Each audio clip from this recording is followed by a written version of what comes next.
Good morning, everybody. As you know, the topic we are discussing today is human rights in the present context. What's the present context? First of all, I would like to say a few words about the context in which we are discussing human rights today. And then I would like to make a brief overview of human rights, its the concept and its realization. Then come to the peculiar circumstances in which we are discussing human rights today, and try to contextualize human rights for what's the present context. As all of us know, we are living in the times of a pandemic, COVID-19 pandemic. The latest statistics shows that there are around 14.25 crores positive COVID-19 cases all over the world, and more than 6 lakhs people died as a result of the pandemic. If you look at the top 4 countries in the world affected by the pandemic, we find USA at the top with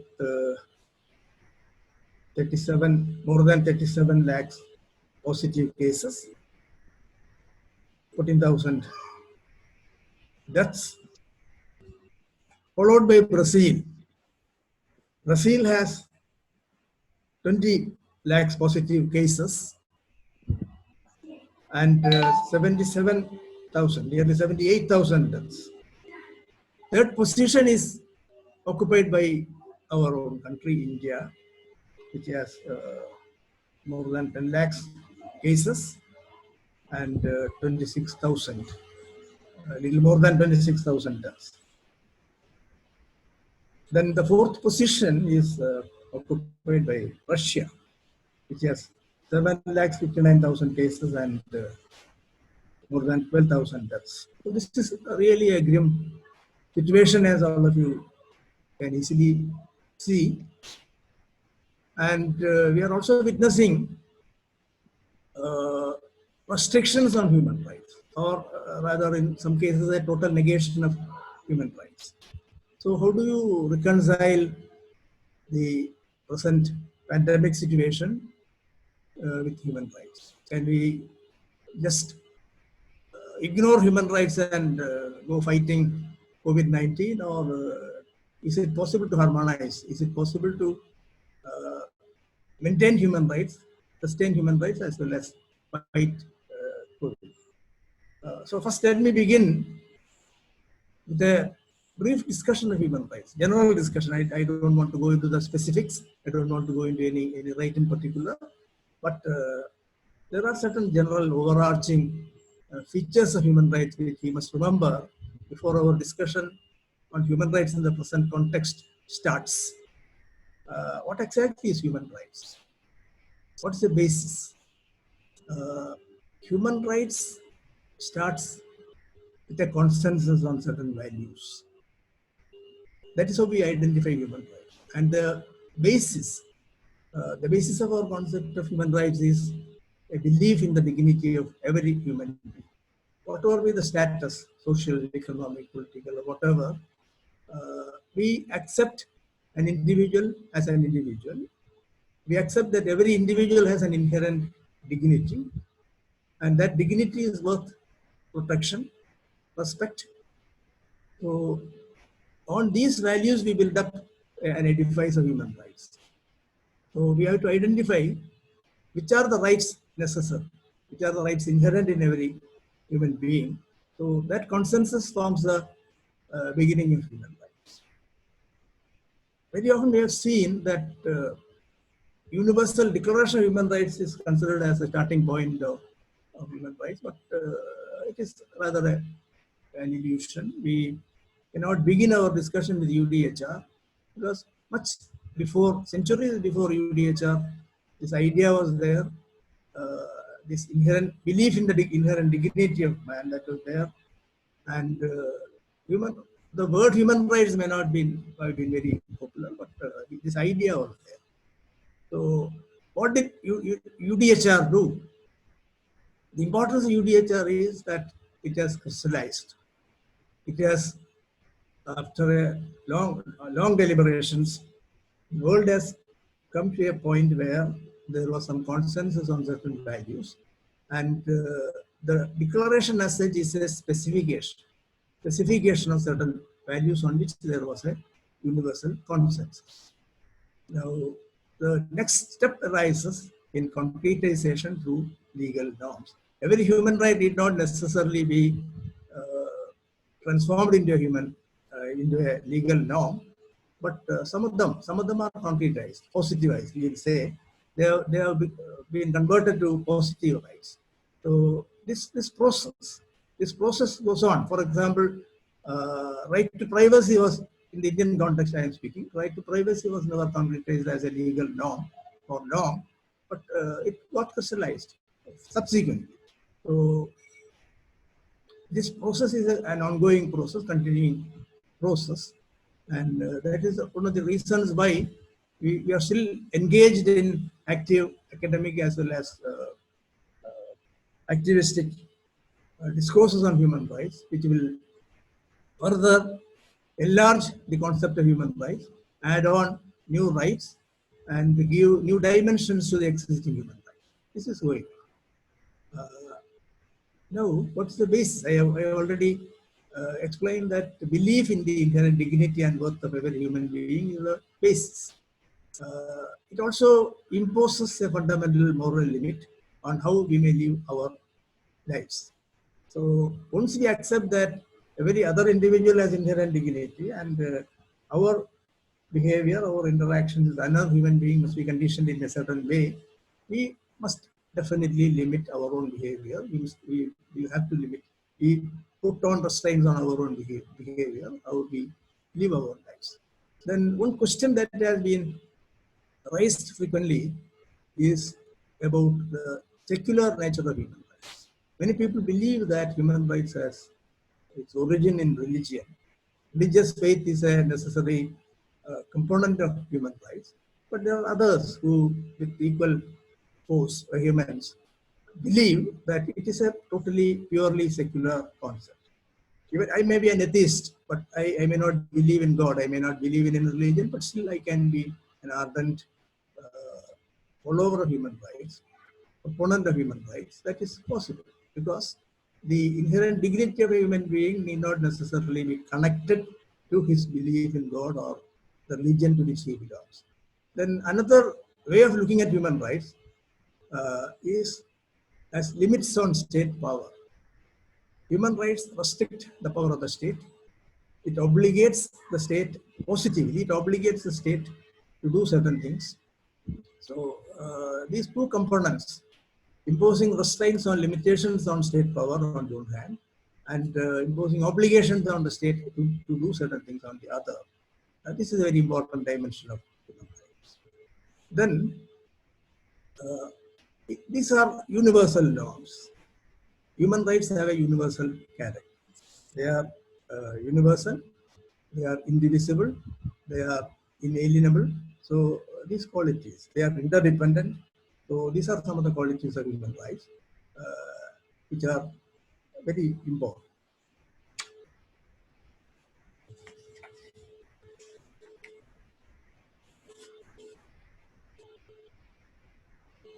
Then one question that has been raised and debated in legal circles is about the nature of human rights. Are they natural rights or are they positive rights?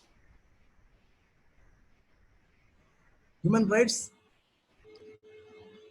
are integrally connected with natural law, but we cannot rule out the dimension of positive law contained in human rights because the positivization is a process. Uh, a human right may begin as a natural right, but later on it may be transformed into a positive. But equating human rights with positive rights is not considered ideal because once you accept a particular human right as a positive right, there is also the possibility of the state putting restraints on the human right. The state even doing away with the human right. For example, we know that in 1976, emergency was declared in India. All the rights were suspended. Fundamental rights in the constitution were suspended. Till then, we Indians were very proud, feeling very proud that our constitution embodies most of the human rights. Most of the civil and political rights are enshrined in our fundamental rights chapter, part 3 of the constitution. It was really a matter of pride for every Indian to boast that our constitution is an embodiment of human rights. Now, 1976, 77. All the rights were suspended. And in a seminal decision of the Supreme Court, which was rendered in that period, which is popularly known as the habeas corpus case, it is actually ADM Jabalpur versus Shivakant Shukla, which I'm sure you are all familiar with that case. There, all the judges of the Supreme Court, except Justice H.R. Khanna, were of the view that this kind of suspending fundamental rights is perfectly possible, and every right remains suspended. And the locus standi, even the locus standi of a person to challenge infringement of fundamental rights or total negation of fundamental rights does not survive during the suspension of fundamental rights. But Justice Khanna, the lone dissenter in that case, and who is still remembered for his dissent, he wrote a dissenting judgment which has become a monumental judgment in terms of its jurisprudential quality. He said certain rights are natural rights. Right to life is one such right. So you enjoy right to life not because Article 21 of the Constitution guarantees the right as a fundamental right, but right to life is a natural right which every Indian citizen or every person enjoys as an inherent right. It is inalienable. Nobody can take away that right. So, considering human rights as natural rights has certain advantages because it places human rights beyond the reach of the state. It places human rights beyond the restrictive powers of the state. Now,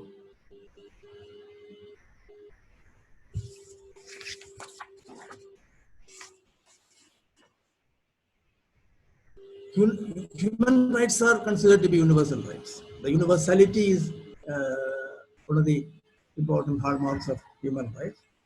But what about the cultural differences? We know that there are different cultures around the world. So every culture will have certain values, every culture will give priority to certain values. So what happens when we try to standardize, when we try to universalize these human rights? There is a kind of forgetting or there's a kind of forgetting the cultural diversity, the cultural relativism that is very much there in the world.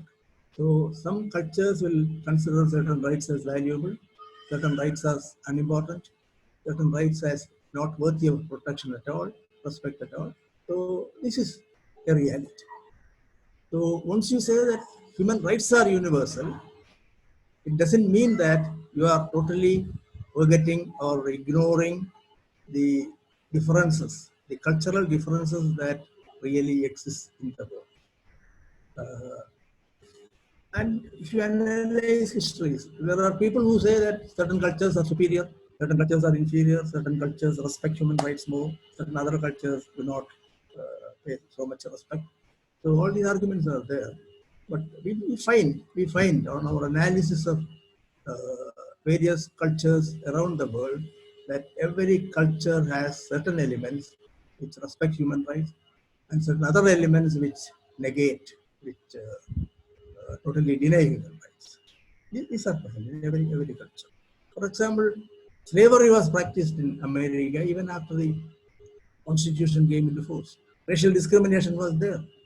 We know that until the Brown decision of the Supreme Court, America had segregation in schools. Separate schools for white children, separate schools for the black children. So Supreme Court had to intervene. And this practice of segregation was upheld even by the Supreme Court.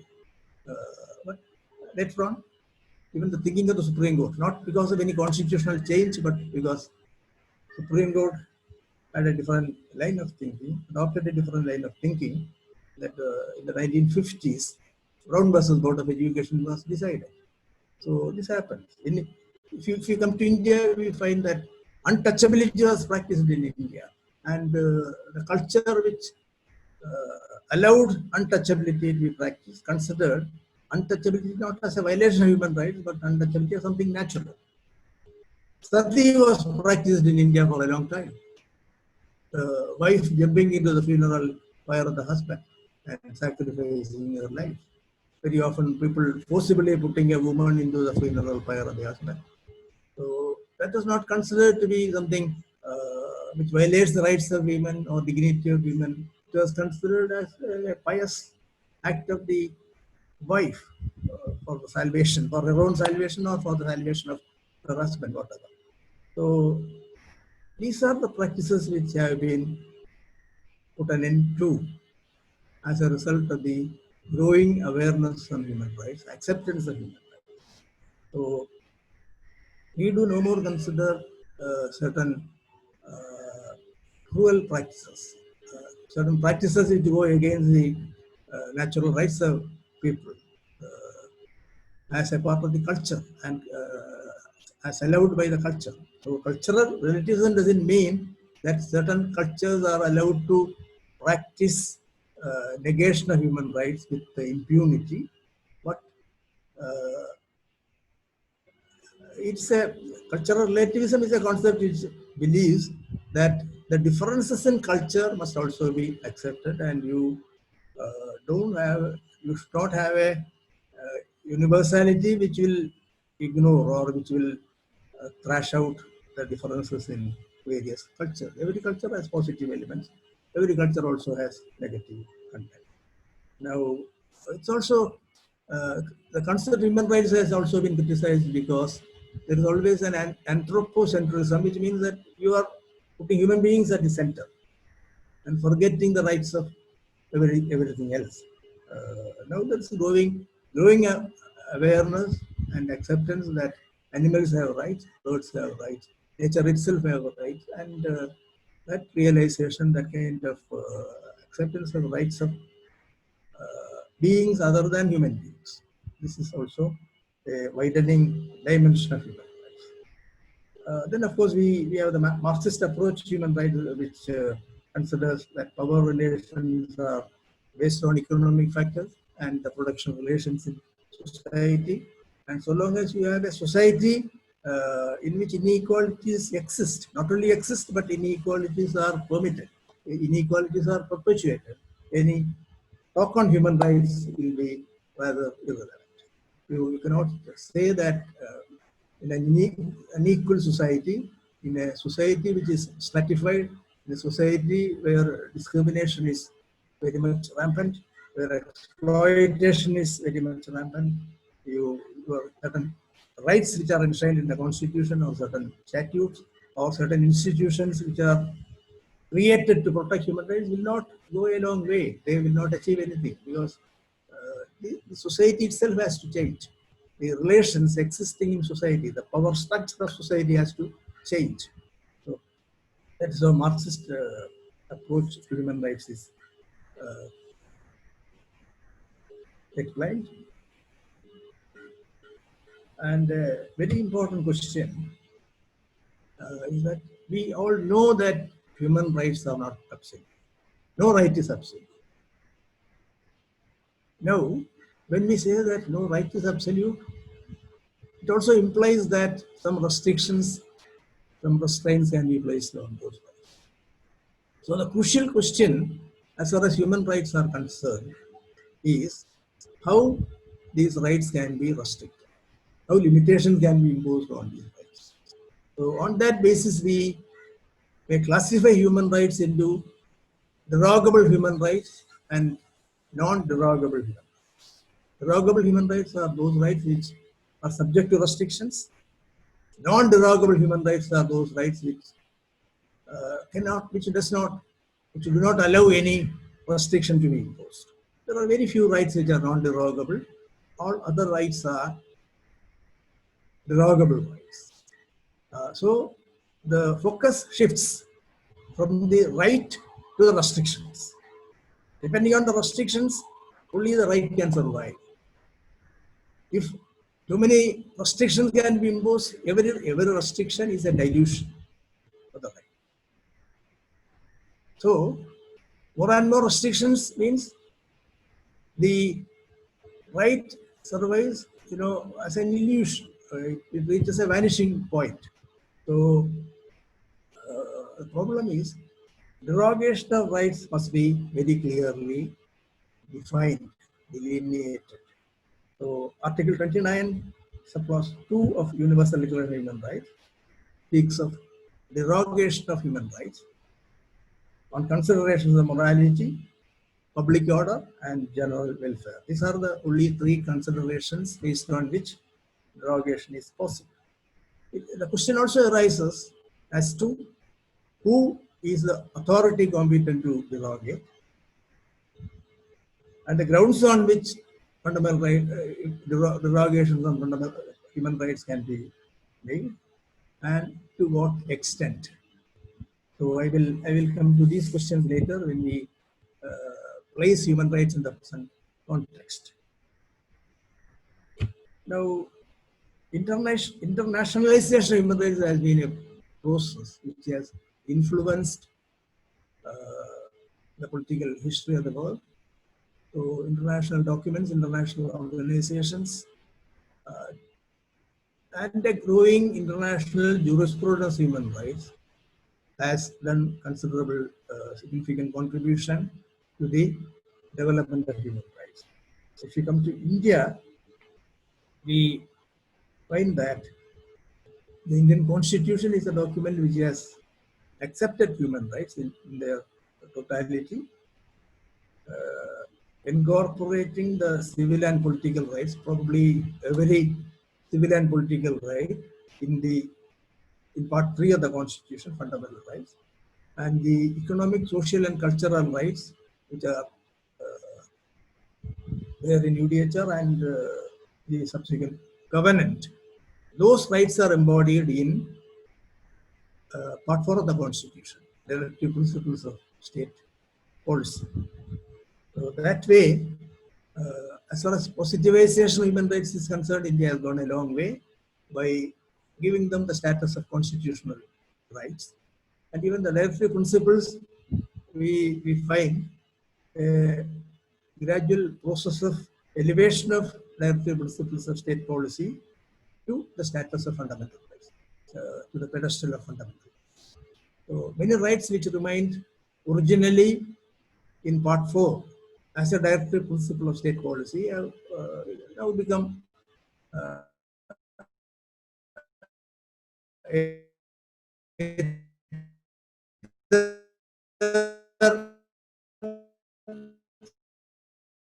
as a result of amendment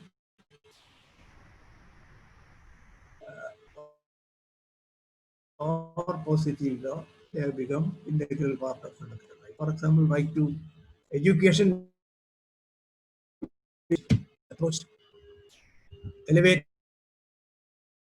them to a constitutional human rights commission for the protection of human rights. So this process is also worth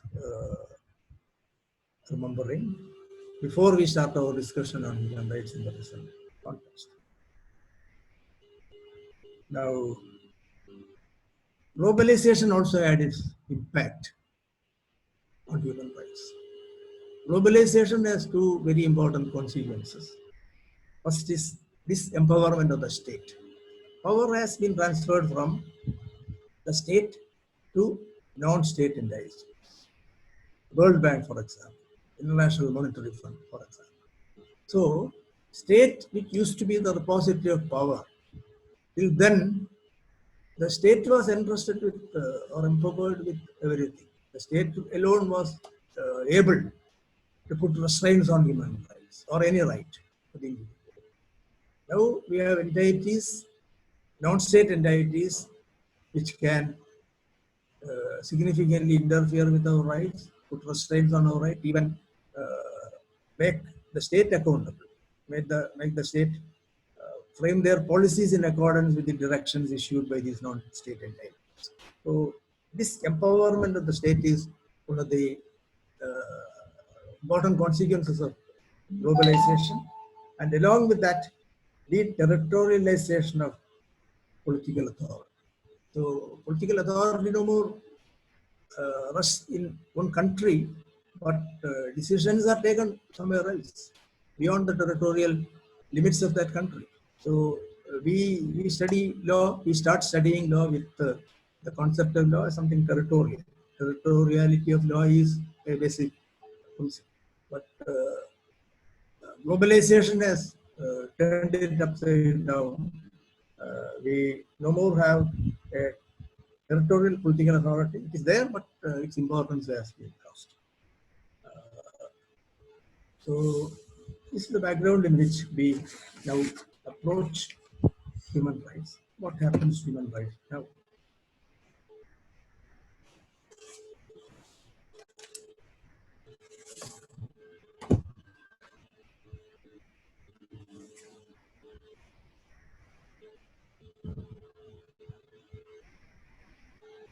At the very beginning of our interaction, I was referring to the pandemic, COVID-19 pandemic.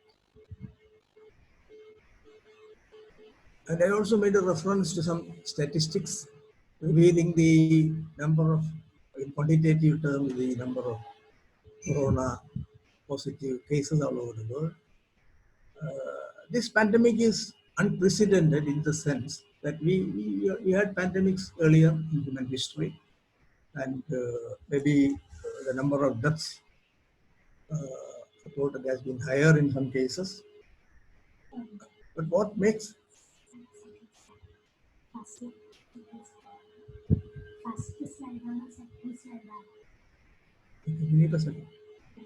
at PPT.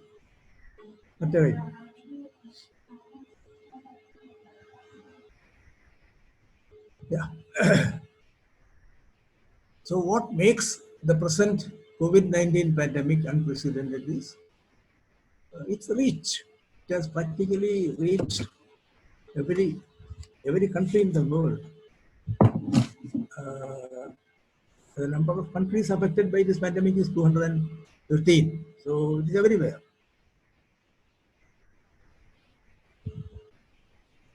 So that makes COVID-19 pandemic a unique threat, an unprecedented threat. So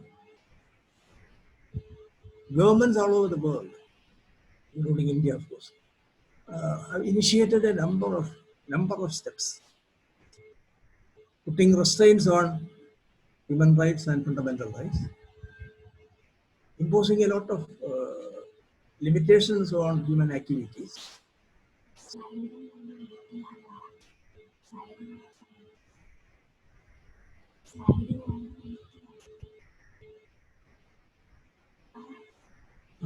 Yeah, we will we'll go to the second presentation. Human rights issues during a pandemic. Yeah, yeah. No. The other one. Second presentation, please. We are changing it, sir. 1 second. Hmm?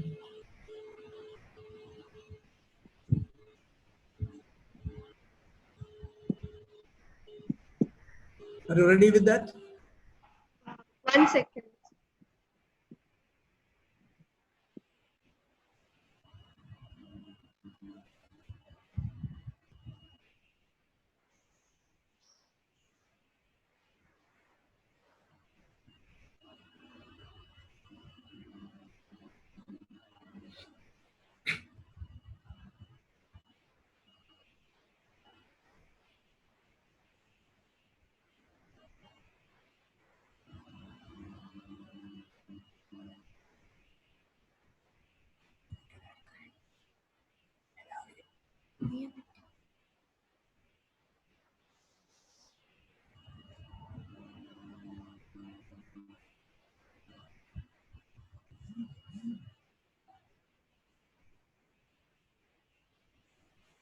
Yeah. Ah, the present context. Okay. Okay. Now before I begin, let me tell you. See, this is my first experience in a webinar. Yeah, he was very politely turning down every invitation or request that came my way. Because I don't really like the idea of a person speaking to a computer rather than speaking to students in flesh and blood, sitting in front of you and reacting to whatever you say and interact. So, see, I get inspiration from the way students react to my lecture. That is evident on their faces. Their eyes will tell you whether they are getting bored or getting involved in your lecture. So that kind of feedback, the instant feedback that you get, a teacher gets, is very important to sustain the energy of a teacher. Anyway, that I am missing now. So depending on the first experience this webinar, probably I may accept further invitations for webinars. Now, what exactly is the relevance of human rights in the present context? There are people who believe that our concern with human rights must end where the pandemic starts. There are others who believe that the state must be totally empowered, fully empowered to fight the COVID-19 pandemic. And the state is the most appropriate authority to decide what should be done and how it should be done. At one point of time, even the Supreme Court of India said it's for the executive to decide. They are the people who can decide and take appropriate actions. So interference of the court must be minimized, to be minimal. So, what exactly is the truth? First of all, let me present to you certain general observations. A calamity, whether it is a pandemic or a natural disaster, whatever, a calamity makes the state stronger and the people weaker. One reason is obviously that the people are placed at the mercy of the state. You are in a helpless situation. You can't do anything without state support. So naturally, state gets more powerful. People become weaker and weaker. So, in a pandemic situation, state has to assume more powers. A liberal regime may be converted to an illiberal regime, and it results in excessive exercise of power over the citizens. That's what we witness today. But there's an age-old uh, aphorism. I don't remember the person who uttered those words. But what happens to law in a war?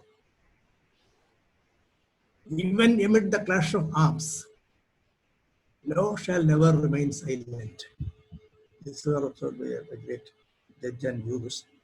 So, war may be going on. That doesn't mean that law has to close its shop. Law doesn't survive anymore. Law is very much there, but special laws may be necessary. Extraordinary situations may demand extraordinary laws. But at the same time, rule of law is a concept. Constitutionalism is another concept. Both these concepts will have to survive whether you are in a pandemic situation, whether you are in a disaster situation, whether you are in the middle of a calamity or not. So constitutionalism and rule of law are two values, two concepts which must remain potent, which must remain with their force. But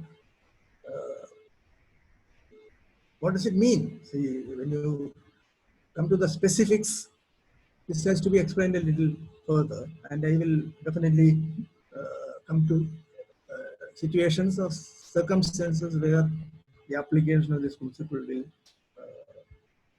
be more relevant. United Nations High Commissioner for Human Rights called on countries to refrain from violating fundamental rights under the guise of exceptional or emergency measures. They should be used to cope effectively with the pandemic. Nothing more, nothing less. What does it mean? States have the right to restrict some rights to protect public health. To protect public health or maybe ultimately life itself. When life itself is in peril, your life is in danger, and unless you are alive, unless you have your life, every other fundamental right becomes meaningless. So, states have the right to restrict some rights to protect public health, but any restrictions should be, these are the words which qualify the restrictions. Restrictions should be necessary, proportionate, non-discriminatory, and limited in duration. Each word is important. The restriction must be necessary. Only those restrictions which are absolutely necessary to meet a situation can be justified. Then they must be proportionate. What's the evil? What's the problem you are trying to tackle? And how much restriction is required? There must be a proportion between the nature of the evils ought to be suppressed and the restriction that is ought to be imposed. This is called the doctrine of proportionality. Non-discriminate. You shall not discriminate, because every disaster, every pandemic will naturally result in more suffering, more exploitation, more suppression of vulnerable sections of the people. In fact, in every discussion on human rights, when you assess the success or failure of a legal system to address human rights violations, what must come to our mind is the position of the most vulnerable sections of the community. What are their human rights and to what extent are they protected? This becomes more crucial when we are confronted with a situation of a pandemic like COVID-19. So, any discriminatory restriction is ruled out. And finally, limited in duration. You are imposing a restriction today. You are imposing a lot of restrictions on movement, for example. But these restrictions on movement of people can be tolerated only for a limited time. So, there must be constant evaluation of the need for restriction, whether the restriction is proportional to the evils ought to be remedied, and the moment its need comes to an end, you must put an end to the restriction. So it must be limited in duration. Another important principle that we have to remember is every restriction, every exceptional measure that is introduced in the name of fighting COVID-19 should be subject to proper parliamentary, judicial, and public oversight to avoid abuses. Because, we have heard a number of times, hundreds of times, you have heard the saying that power corrupts and absolute power corrupts absolute. But we cannot live without conferring powers on the state. State must enjoy powers, and no society is safe. No society can survive without state assuming a lot of powers. But these powers must be subject to safeguards, checks. That's the purpose of law. That is why we have the concept of rule of law. So every power is a limited power. Every power of the state is necessarily a limited power. and the checks and balances which we achieve must come through the parliamentary institutions, judicial institutions, and equally important is public oversight.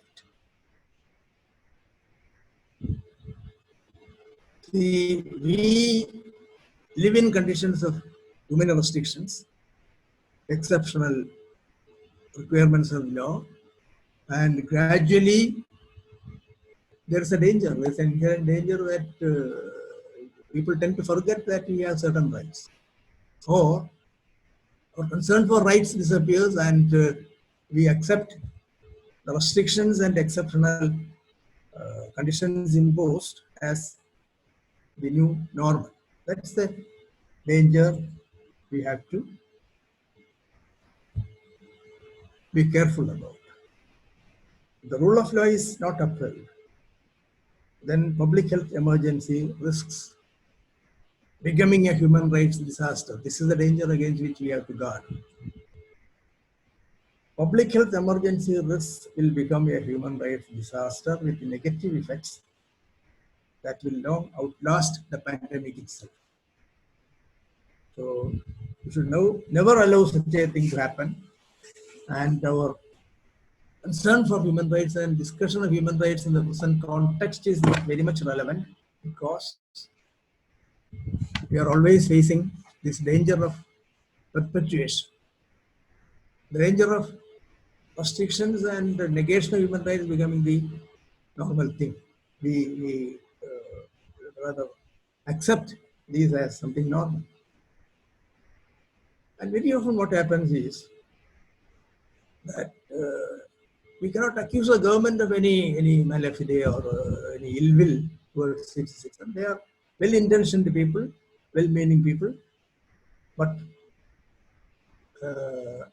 gradually they unknowingly, I must say, that they may tend to forget rule of law and constitutionalism. Justice H.R. Ganna, about whom I mentioned a little while back, he once said, the greatest danger to liberty lies in insidious encroachment by men of zeal, well-meaning, but lacking in due deference for the rule of law. These are well-meaning people. They act out of the most noble intentions, but ultimately what they do, it turns out to be detrimental to the larger interests of the people. So there is a tendency to overreach, especially when confronted with a crisis situation. Governments may overreach. Temporary measures they impose have a disturbing habit of entrenching themselves into the landscape and creating a new normal well after the crisis. So even after the crisis, this is likely to continue. That's an inherent danger. Now, Indian lockdown has been described as the harshest coronavirus containment measures in the world. So we must be aware of the fact that Indian lockdown has been described as the harshest coronavirus containment measure in the world. So we must necessarily apply the test of proportionality. There are dimensions of justice, human rights, and constitutionalism that need to guide governments when there is a public health emergency. And the focus, what should be the focus?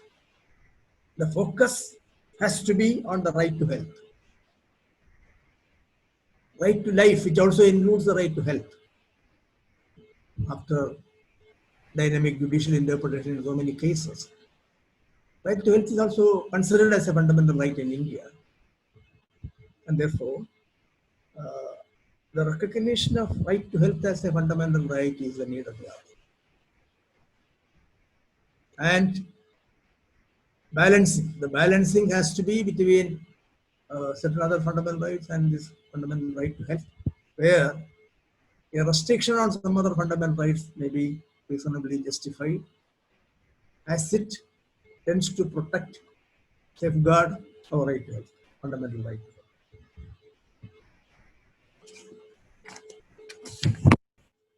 Now, coming specifically to a few human rights, it may also be fundamental rights in India. A few human rights which are very much affected by the present pandemic. I would make a reference to a few of them, beginning with freedom of speech and expression. In the meeting of the Human Rights Council on 30th June 2020, there was a discussion on COVID-19 and freedom of speech and expression, with particular reference to the right to protest. As the world fights COVID-19, we have witnessed the rapid growth of COVID-19 related misinformation, disinformation, and hate speeches. In response, governments have swiftly implemented different measures that disproportionately limit freedom of expression. There is widespread disinformation, all these things are happening. And what's the easy way to meet them? To put an end to that. Governments around the world have swiftly implemented different measures that disproportionately limit freedom of expression and opinion. This is an easy solution. In the context of an unprecedented health crisis, this dynamic has posed a serious risk to public health as well as public action. Now, criminalization of spreading disinformation, penalization for spreading disinformation, that is another way of solving that problem. But what happens is, many of these laws ultimately result in repression of criticism. Because a democracy thrives on the right of the people to criticize, right of the people to dissent, and right of the people to protest. When all these are absolutely suppressed, what happens is, these restrictions will weaken the democratic spirit in society. If these restrictions are allowed to survive for long, allowed to survive for even a moment more than what is strictly required, and these restrictions becomes disproportionate, these are the inherent dangers against which we have to guard ourselves.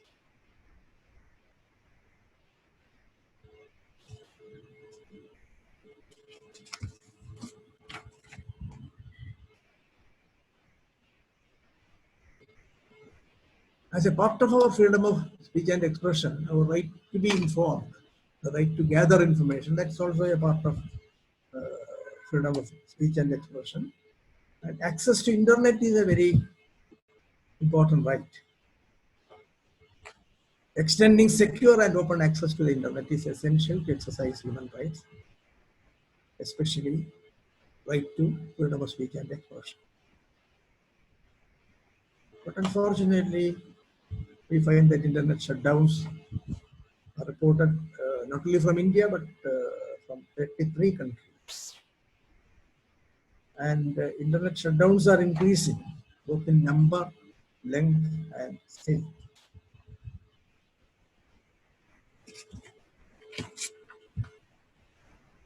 Now, another area to which our attention must be drawn. See, in fact, I am only drawing your attention to certain problem areas and not going exhaustively, elaborately into each and every aspect. Next is public health surveillance and privacy. Of course, the pandemic situation necessarily puts an obligation on the state to collect data, collect information. There may have to be several restrictions on the right to privacy, because right to privacy itself is not considered as an absolute right. But any restriction on the right to privacy must be tested against the requirements of legality, necessity, and as I mentioned earlier, test of proportionality. Now, the Arogya Setu app introduced by Union government is there. Its technical architecture and source code have not been made public. It may be used as an object of coercion.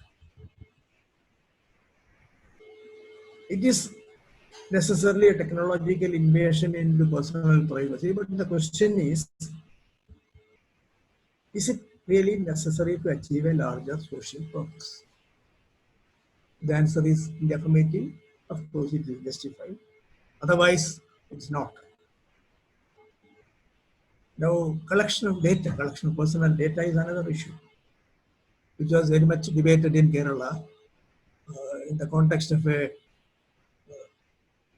contract with a company for data analysis.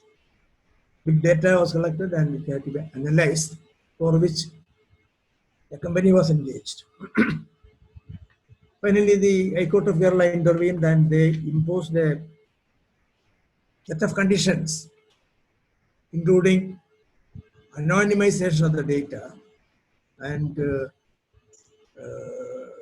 keeping the confidential nature of the data, as well as some conditions like you should not take the data out of India, like that. So this is an important issue. And here, the need for public authorities to collect data, collate data, analyze data, and make use of the data for decision making, policy making. Nobody can deny that.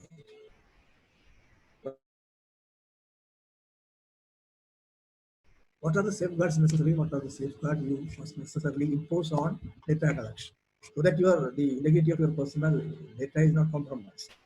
Unfortunately, we do not have a law in our country which deals with protection of personal data. There is no data protection law in India. In 2019, the Personal Data Protection Bill was introduced, but unfortunately that has not been enacted into a law. But even in that draft bill,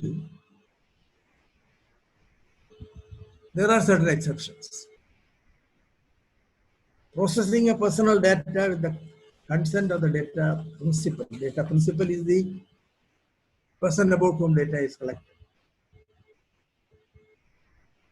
And this draft law, which was proposed by the Government of India, introduced in Parliament, it speaks about certain exceptions. And one of the exceptions is to respond to any medical emergency involving a threat to life or a severe threat to the health of the data principal or any other individual.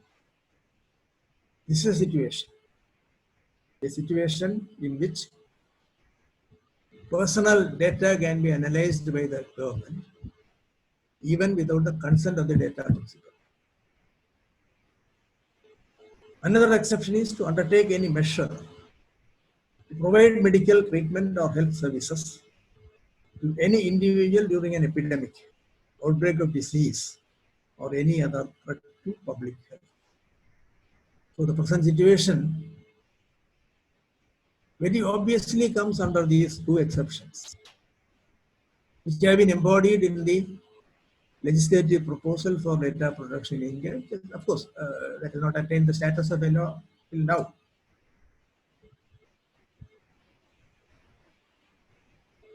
Government responses must promote public health, prevent discrimination, ensure access to reliable and timely information, defend unrestricted access to an open, affordable, and secure internet,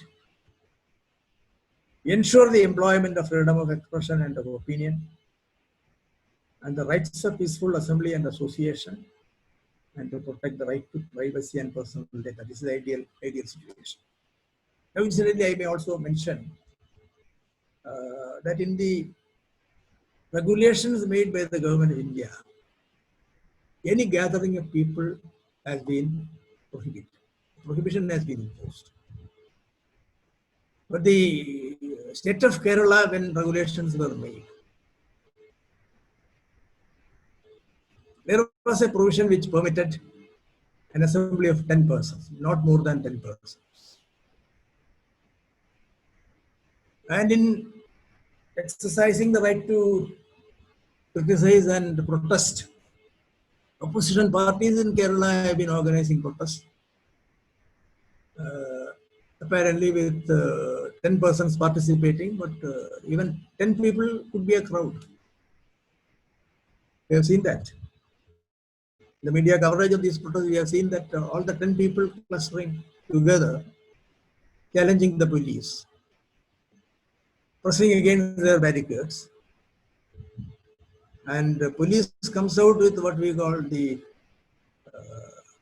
water cannon, water cannon. Heavy dose of water is sprayed on the protesters. They fall down. So many such things happen. Finally, the High Court of Kerala intervened in this matter. Kerala government was, showing a kind of liberal attitude to public protest.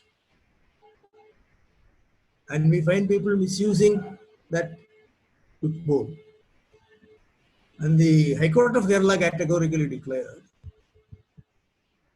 that the guidelines of the center, the regulations of the central government of India, they are absolutely binding on the state government because they have been issued under the Disaster Management Act,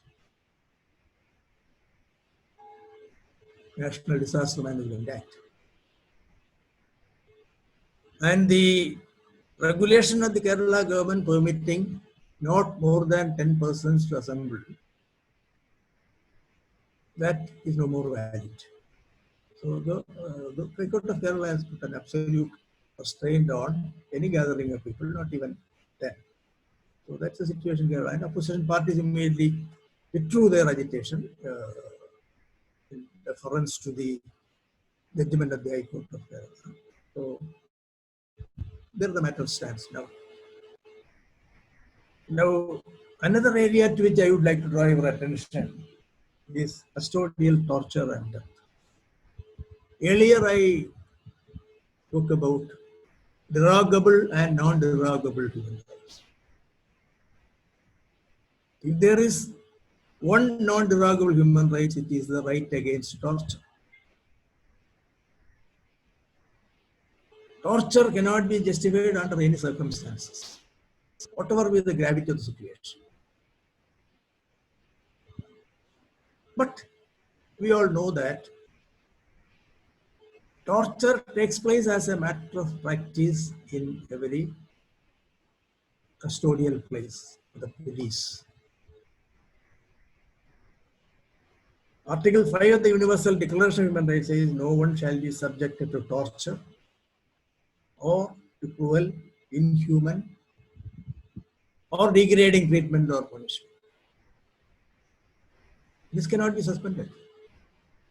There cannot be any dilution of the right on whatever ground it be. Even for the life of a nation, this cannot be compromised. The National Human Rights Commission report for the year 2018 says around 15 cases of custodial violence and torture are reported every day. 9 people dying every 24 hours in judicial and police custody. Unbelievable. Do you believe this? 9 people die in custody as a result of torture every day in India. So why I have mentioned this now is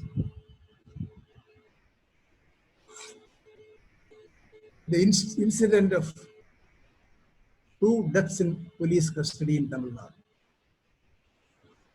And these 2 custodial deaths have a very strong, obvious nexus with COVID-19. These were 2 shopkeepers, small shop owners, and police took them into custody because they did not comply with the lockdown regulations. They criticized the over enthusiasm of the police in enforcing these lockdown restrictions. There was a chain of events which ultimately led to they being taken into custody, tortured in custody, and finally breathing their last in police custody. This brings to our mind another recent death of an African American in the USA, George Floyd,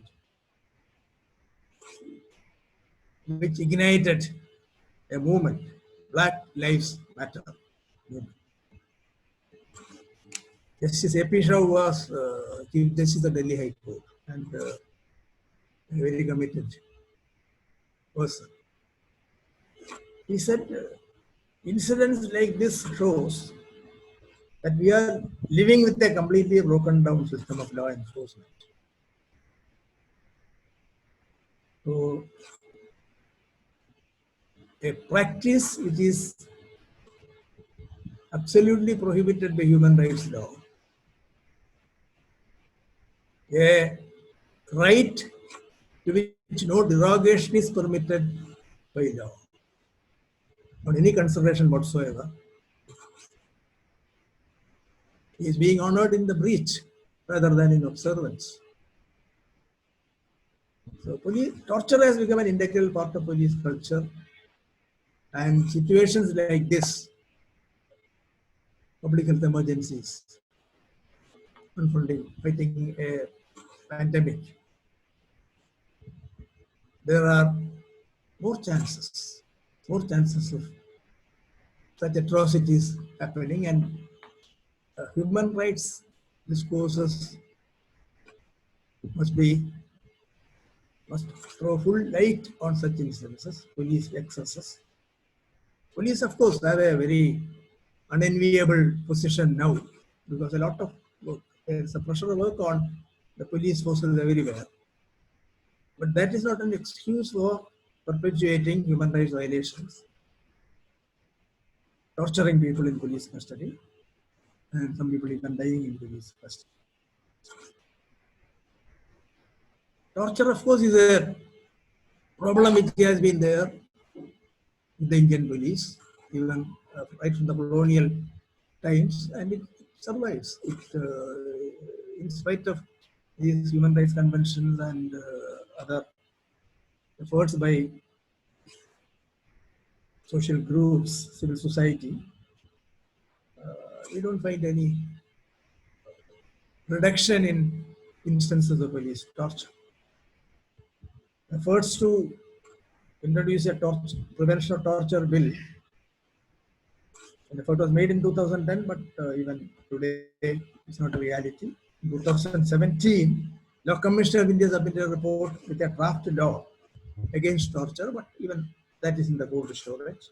So that's the position now. And torture, I have an interesting experience. Some time back, I had an occasion to speak to senior police officers. I was invited to deliver a lecture on right against torture, Convention against torture. So I spoke eloquently on the various provisions in the Convention against torture, various Supreme Court and High Court judgments against torture, and I made a reference to a High Court judgment a number of times in my lecture. A judge of the Kerala High Court was very emotional, very enthusiastically speaking against torture, police torture, custodial violence. During the tea break, a police officer came to me. Sir, your lecture was very inspiring. In fact, reference to the High Court judgment, that was wonderful.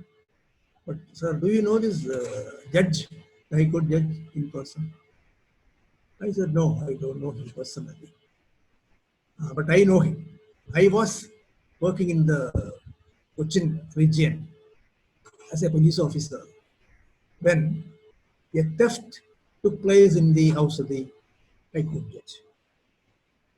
A theft of certain kitchen utensils costing 400 or 500 rupees. That's all. The police officer was summoned by the judge to his house and said, look here, officer, theft has happened in my house. In my house means the house of a High Court judge. Now you must arrest the culprit within 24 hours. The police officer said, sir, I will try, but I cannot give an assurance. You know, what the High Court judge said immediately, the High Court judge who wrote an emphatic judgment against torture. This very same High Court judge asked the police officer, you can use any method, third degree or even fourth degree methods, I don't mind. But such people must be brought to the law. They must be punished. Exemplary punishment should be given. This is an appropriate occasion for that. So get hold of that fellow. I don't know, and he didn't tell me whether the culprit was caught within 24 hours or not. He might have, because police can take any person into custody and make him confess to the crime. They do that very often. So I just mentioned this incident so that culture has become a part of our culture, and everybody accepts culture.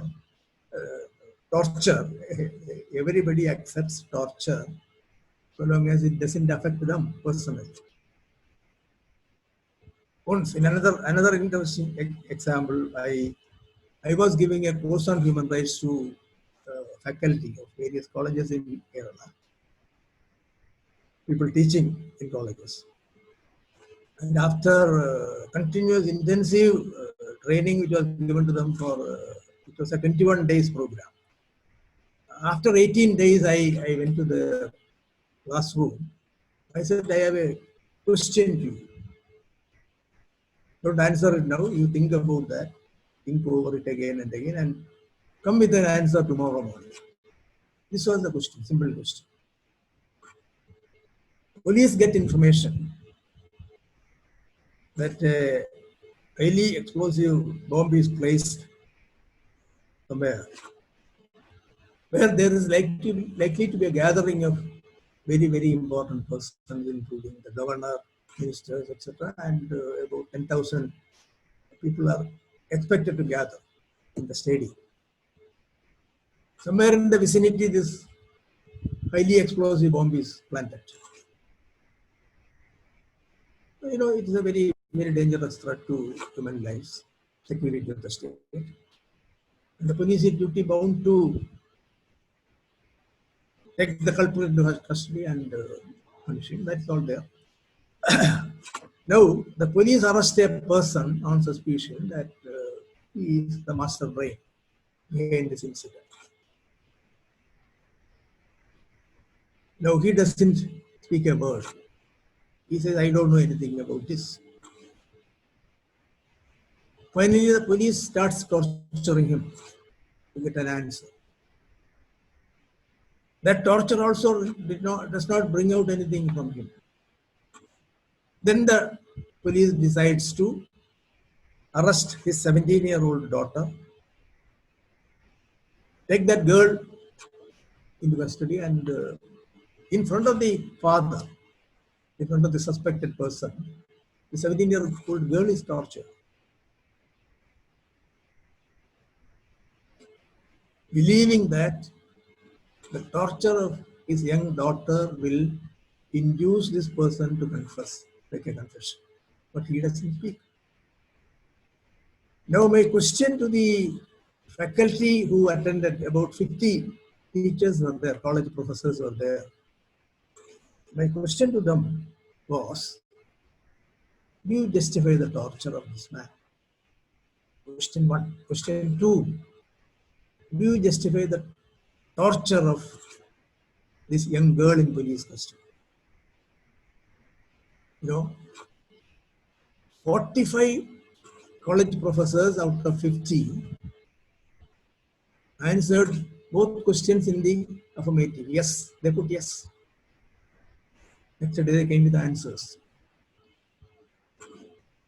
And then I told them, you remember that this is a situation where the police has taken a person into custody suspecting that he is the master brain behind the bomb, planting the bomb somewhere. This suspected person would be anybody, maybe you, any one of you, or me. Police can take anybody into custody on suspicion.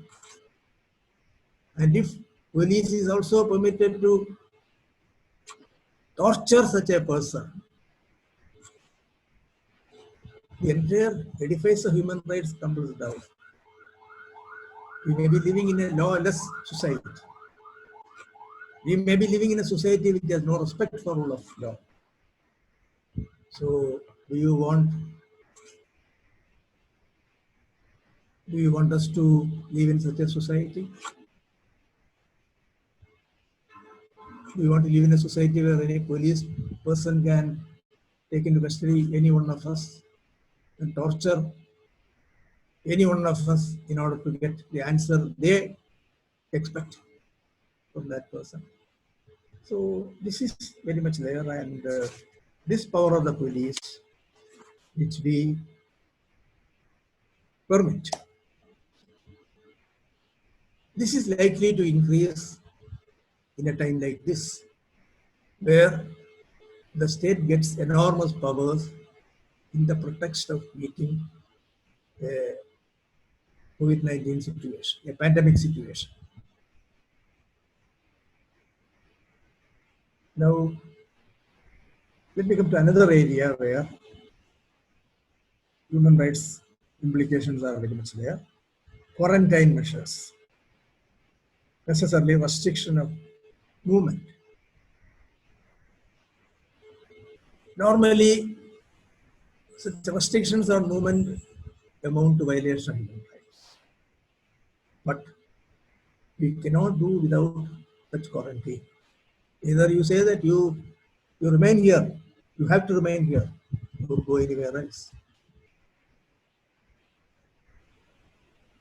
Or you put restrictions on interstate movement, you put restrictions on public transport, you put restrictions on flights operating within India or to India from outside foreign countries. But here, what is important to remember is that we have to apply the strictly necessary standard. So the question is, what is the question we ask? We ask a question whether this restriction is strictly necessary to meet the situation. The restriction must be based on scientific evidence. That's not arbitrary or discriminatory.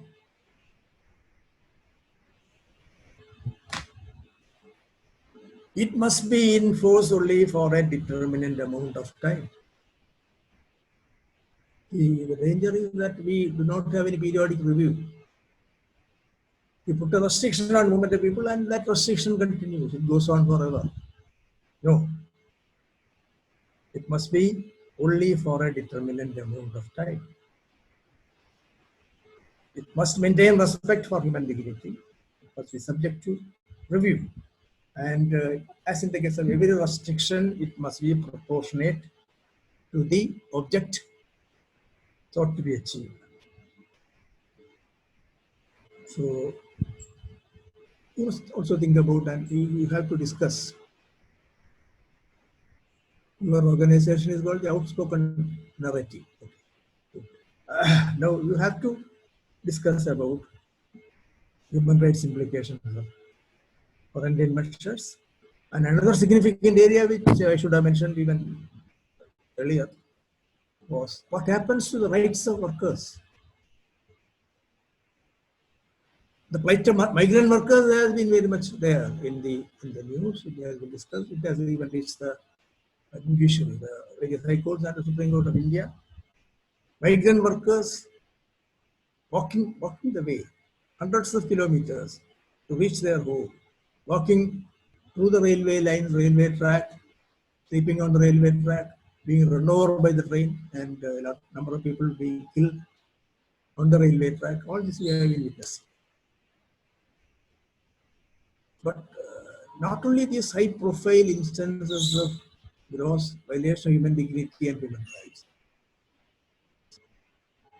everyday practices of anti-labor measures, the labor without any labor, without any work, any employment. No work means no pay, no income. How do they live? How do they avoid starvation of themselves and their family, including small children? And one peculiar fact about Indian labor force is that only about 10% belong to the formal organized sector with security of employment and statutory protections. Even the rights of those workers, those 10% which can claim the protection of statutes, their rights are being violated. What happens to the other 90%? The total number of workers in India is estimated to be around 461 million. So we are speaking about the problems of existence, livelihood, survival of these 461 million workers. They are abandoned by their employees and very often by the state also. No provision is made for their food, shelter, or medical relief. The situation of migrant laborers is worse. Now, over and above all this, we find the government of Uttar Pradesh issuing an ordinance keeping in abeyance almost all labor statutes, including laws on maternity benefits and gratuity. Think of that. A state government promulgating an ordinance,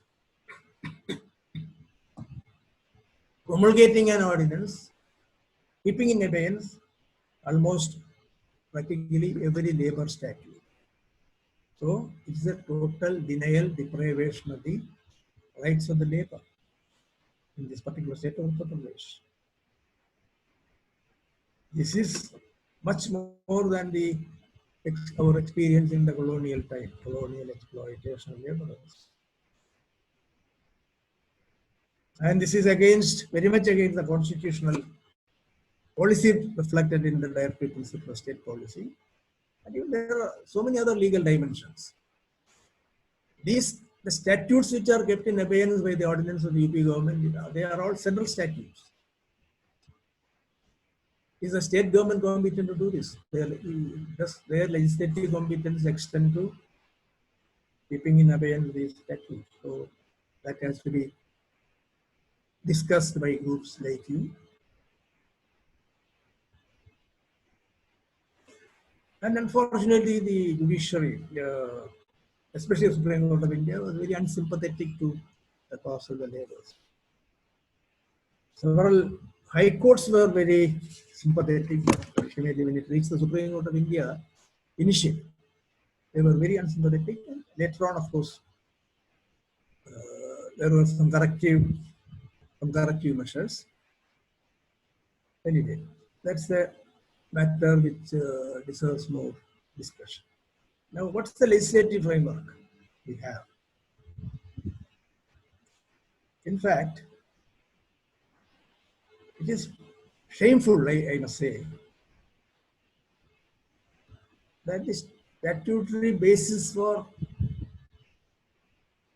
meeting the situation is a law enacted in the year 1897, called the Epidemic Diseases Act, which has only 4 sections, which just confers powers on the central government and in some cases the state government to take appropriate action. So it is a statute which delegates blanket powers on the government, practically without any guideline. The only condition precedent is that there must be an epidemic. In the year 2017, a bill was tabled on Parliament, Public Health Prevention, Control and Management of Epidemics, Bioterrorism and Disasters Bill 2017. But nothing came out of it because government is not serious about enacting the law. Then the National Disaster Management Act 2005 is relied on by the government, especially the government of India, to take measures to fight COVID-19.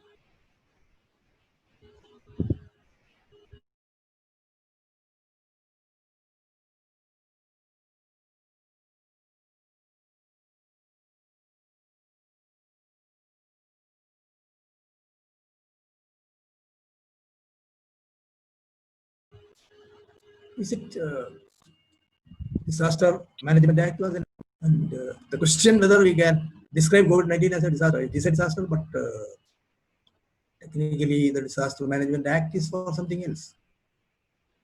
So my contention is that India should have enacted long back a comprehensive statute, or leave it to the states, because public health is a state subject.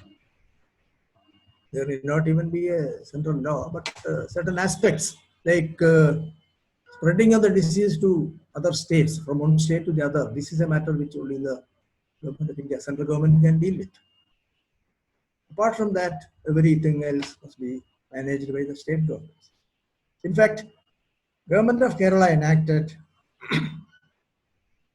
the Epidemic Disease Ordinance in 2020, which has been hailed as a model for the whole country. A state law which can definitely meet the situation. It's an improvement. I would say it's an improvement on the Epidemic Diseases Act of 1897. So a state can do it. Kerala has proved that a state has the competence to do it.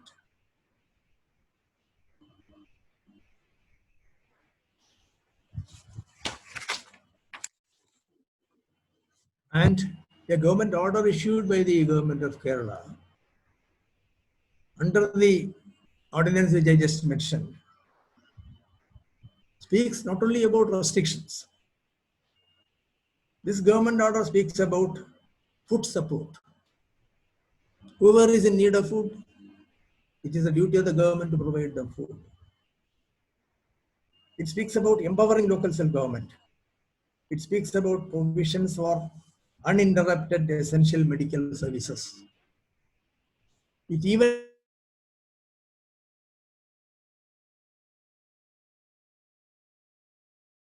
speaks about specific support for transgender persons. So this is something the state can do on the positive side. What I want to emphasize is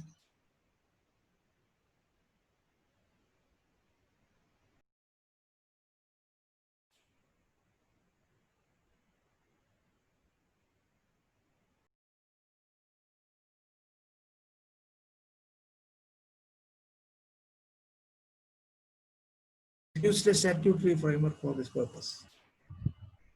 And it has won the appreciation of people in India and abroad. Now, some other issues I will just mention in a minute. There have been a number of instances where right to a decent burial and treatment with dignity in death was denied. That's a human rights issue. What happens to right to education under Article 21A? Online sessions are arranged, but what about access? Even this morning, the president of the Parent Teacher Association of a government school near my house contacted me and said that there are two students. We have collected a number of television sets and handed it over to students, but two more students are there who need television sets. Can you help? He was asking me. I said, immediately I said, yes, tomorrow I will give that. So, is such kind of rigorous public involvement happening in other states? I don't know.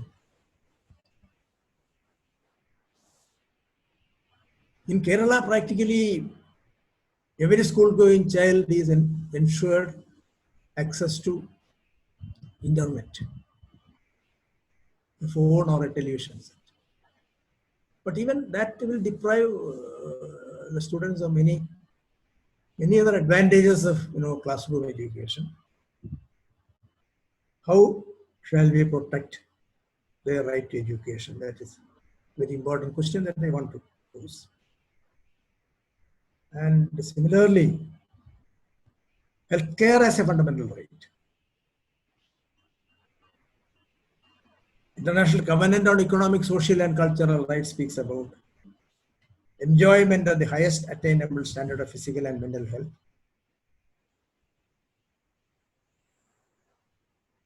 So, how do we protect healthcare as a fundamental right? How do we protect human rights of the healthcare professionals? They are more vulnerable.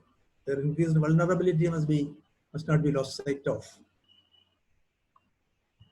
Then there are several fallouts. Like I have seen a report that there's a sharp increase in domestic violence and child abuse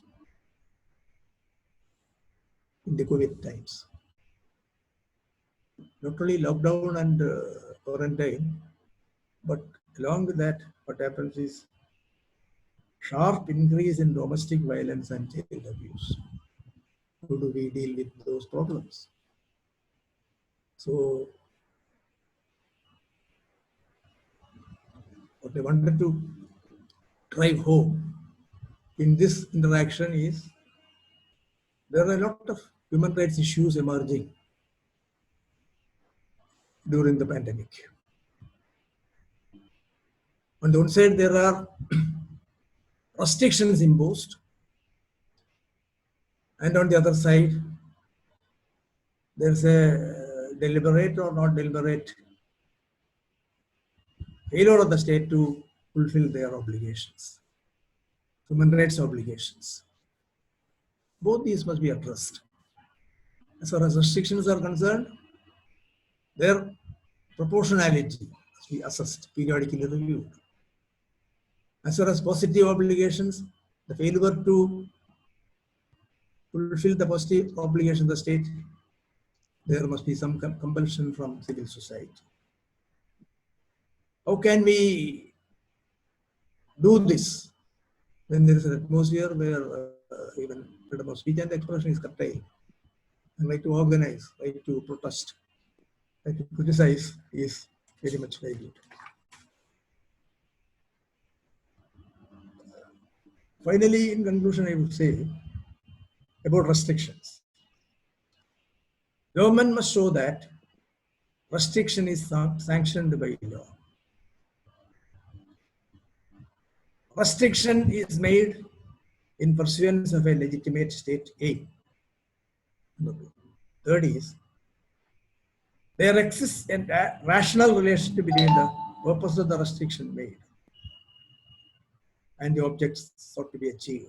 The purpose of the restriction and the restriction. And finally, the state has chosen the least restrictive measure available to achieve the objective. So various alternatives, various options have to be considered, weighed in the balance. And it must be conclusively established that it has chosen the least restrictive measure available. Finally, I will stop with the words, a pandemic cannot be a pretext to abnegate the constitution and human rights. Pandemic is there, it is very much there, but the pandemic should not be used as an excuse to abnegate the constitution and human rights. So as I mentioned earlier, constitutionalism and rule of law has to survive even in times of a pandemic. Thank you very much. Thank you, sir. Till now, we've not received any questions from anyone. Is there any questions that any one of the participants have? Please put it on the chat box. Please at least say your name so that I can unmute you. Till now, we have not received any questions or queries.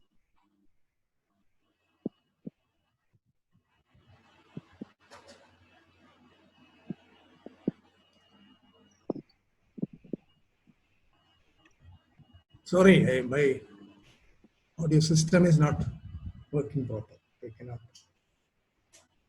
Can you hear me now, sir?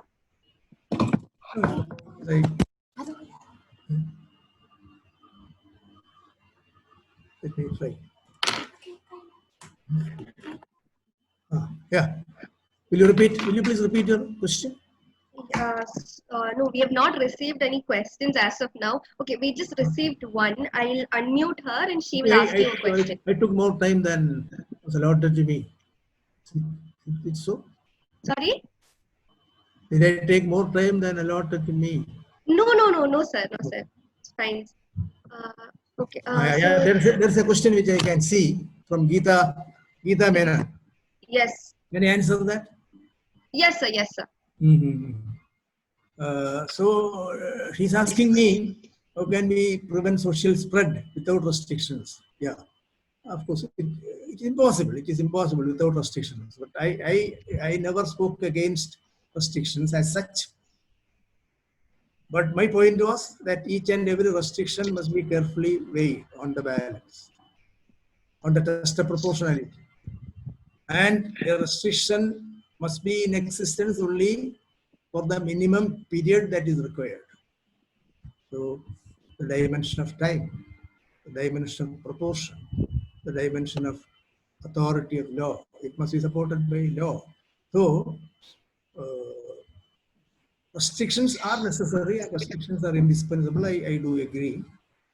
But that doesn't mean that we must silently, without questioning, accept any restriction for any length of time, purportedly for the control of the epidemic. That is my point. Yes. We have one more question. Yeah, Aisha P has a question. Can you see it, sir, on the screen? Classification. Yeah, classification.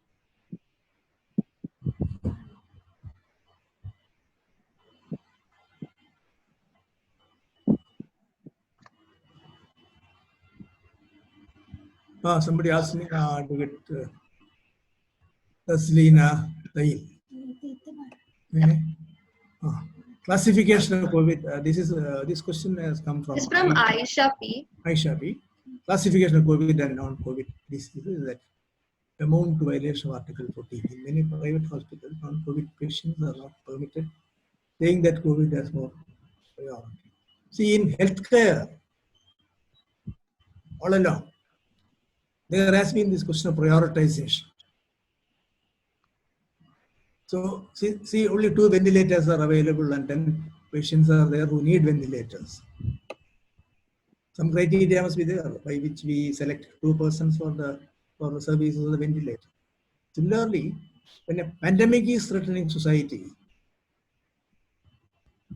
giving priority to patients with COVID-19 may be justified. But it doesn't mean that other patients will have to remain without any medical attention, any Medicare. There must be facilities for that. That's why I said healthcare as a fundamental right should remain intact even during the time of a pandemic. Healthcare as a fundamental right. Now, Advocate Taslina Tayil, Yes, sir. domestic violation. I'm sorry, I have not made a deep study of domestic violence, the occurrence of domestic violence in this critical situation. But I have seen reports that domestic violence is increasing. Child sexual abuse is also increasing during this period. Maybe because, psychological problems are very much there. Yesterday I was speaking to a psychiatrist, and he was telling me that this feeling of desperation, that will drive people to anything. That is there. That is there because there are so many people who remain without any work, without any livelihood, earning, no social activities. So that will create a particular mindset, and that may be one reason why some offenses are increasing, and then the circumstances. People ending the entire time at home, and turning to offenses. They may not have criminal tendency. There may not be any previous case of criminality, but happens. Now, what There's a else? question from Sangeeta PM, sir. Can you see it on screen? The one below Advocate Taslina. That's a very interesting question. Mr. Shashi Nair. Will it be a violation of human rights if the government decides that even after the pandemic, to prevent any such diseases in the future, any social gatherings involving more than a certain number of people are barred? Will it be a violation if the government mandates masks even after the pandemic? See, it depends very much on scientific inputs. I cannot just say yes or no right now. But the question is about the nature of the threat that we face, and if it is necessary for some time more to use masks, or the using masks is okay, but gatherings, banning social gatherings involving more than a certain number for a long period may not be good for the health of our democracy. Our democracy will lose its vitality, its vibrant nature, once such restrictions survive for long. Because how do you expose the wrongs, violations, negations? All these things are taking place. So it is a big question, a very interesting question, of course. Yes.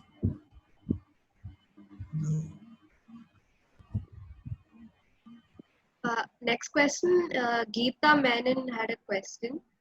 Can you see? Age, weak immunity, and lack of proper medical facilities. The scenario, isn't it necessary to restrict people to crowd unnecessarily? Yes, it has been done. Such restrictions have been imposed, and people, by and large, people accept it. So, see, there is no question of challenging that. And have you noticed one thing? See, one of the most dreaded places in India was Dharavi, a slum in Mumbai. But how beautifully they contained the disease in Dharavi. It has become a model. The world has noticed the way in which Dharavi people contained there. And I have an example which is near our home. There's a colony very close to the government secretariat in Trivandrum in Kerala, where thousands of people live. See, a highly congested place. And there they have introduced a system by which it is voluntary, 90% voluntary, nobody is imposing any restrictions. Thereby they do not allow their people to go out. They also do not permit anybody to come into that area. Everywhere they have placed sanitizers. They are telling people, especially children, why these restrictions are necessary and how you should comply with those restrictions. It is functioning wonderfully, without any practically no violation at all. So, what I am trying to put across is that this must come from within, rather than just waiting for the government to impose restrictions. People should realize that it is for our own benefit that these restrictions are there, and we have to abide by that. Cultural sensitivity. The next question is from Atira. Can you see it on the screen? Oh, this again takes me to question of cultural sensitivity and human rights, which is a big question. Maybe a full lecture must be devoted for that. Otherwise, I cannot do justice to that question. I just mentioned it because it is very much there. You cannot, when you say about the universality of human rights, don't be under the impression that everybody thinks alike or every culture has the same approach, the same content. So certain things we accept as natural. Just tell me one example. See, there's a convention on the rights of the child, where the best interest of the child is the criterion. Practically, in every profession, you see, the standard is best interest of the child. In India, traditionally, we have been thinking that parents can decide what is in the best interest of the child. The parental authority, parental freedom, parents can even punish. Corporal punishment is even, it is a part of our culture. We very often say that this boy is a spoiled boy because parents have not punished him properly. But practically in every other country, in Europe, in America, see, children have their autonomy. Once I went to the residence of an American professor who is my friend, and he took me to a room where his 7-year-old daughter was drawing a picture. It is her room. That girl got very angry. Dad, what are you doing? You have not locked at the door before you entered.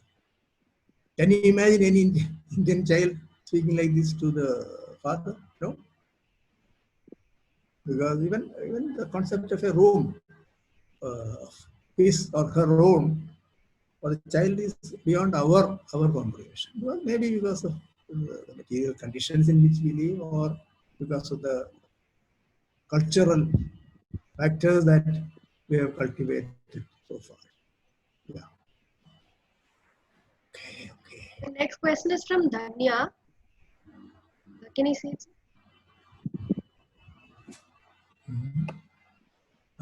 Who should take the initiative to address the right of workers?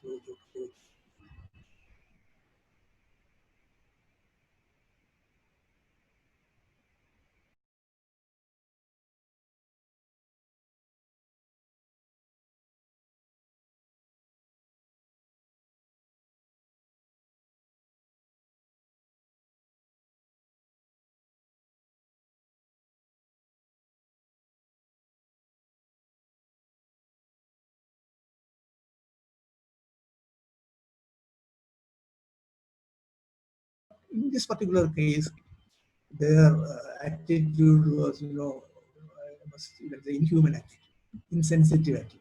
Yes. We'll take one last question. Yes. Can you see it, sir? It's about torture, isn't it? Torture. Yes, sir. Torture to an extent, if for a very fine happen, is the same, and the duty of police is to be assisted that help in any way. The torture cannot be justified under any circumstances. Secondly, there is now a culture that is an attitude that is developing in our society is a very dangerous attitude.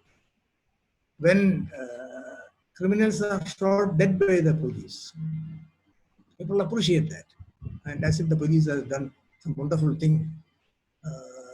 Women going with garlands to greet the police officers who shot down the criminals. Recently, there was a shooting of Vikas Dubey. He may be a notorious criminal, but even a notorious criminal is entitled to his human rights. The criminality, the grave nature of the crime he has committed doesn't justify negation of human rights to that degree. So, custodial torture, for whatever reason or whatever objective, cannot be justified. This kind of so-called encounter killings of criminals. They may be hardened criminals, they may be a danger to society, but our legal system has certain methods to deal with those. That is why I said constitutionalism and rule of law. These two things must survive. And if you are leaving criminals to the mercy of the police, you do whatever you like with them. It is the end of a rule of law society. This can happen to anybody. Today you shoot down hardened criminals. Tomorrow you shoot down a person whom you don't like. And even the permissive nature of so many laws, that also is very much questionable, because you permit police to arrest people on suspicion, keep them in custody for an indefinite length of time, practically rendering the protection of Article 21 meaningless, illusory. So there must be an audit for laws from a human rights perspective. And I can tell you that definitely there are many laws in India which are against human rights, which violate human rights, which are negations of human rights. So such an audit must be there.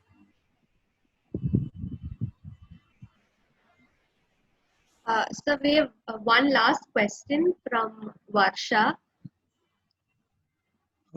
This is from Varsha. How can we prevent parents or near relatives of a person from forcing them to undergo conversion therapy or falsely putting them in a mental asylum? Shouldn't there be a government system to prevent such things from happening? Yeah, there is a government system, and this Mental Health Act, I think, takes care of the situation. Yeah. Can I put an end to the interaction now? Okay, we'll wind up with the interaction, sir. Those were the questions that we received till now. We have come to an end to this very informative session. Thank you so much, sir, for taking out time and sharing your experience and wisdom with us. It means a lot to us students who are organizing it. A big thank you to you from on behalf of us participants and the organizing team. Thank you so much, sir. It means everything to us. I know there has been a couple of problems with the PPT and functioning. Thank you for having patience with the IT team. Also, I would like to take this opportunity to thank Malvika Chechi for helping us coordinate with everything. Thank you so much, Chechi. I know you're busy, but thank you for taking out time and helping us coordinate this smoothly. And I would really like to thank Venkateshwar. He was the one who did all the IT, PPT, and thing related to this. Thank you so much, Venkateshwar. Actually, this Outspoken Narrative is an initiative of both of us. We both started this together. And we are extremely grateful to all you participants for joining us, for believing in us students, and encouraging us to move on with our webinar series. Thank you all. Thank you so much. And I'll end the session. I'll end the meetings.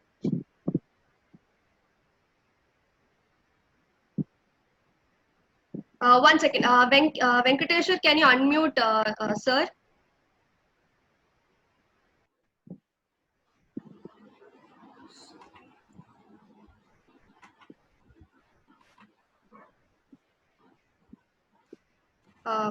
Yeah. Just a word of thanks to all of you.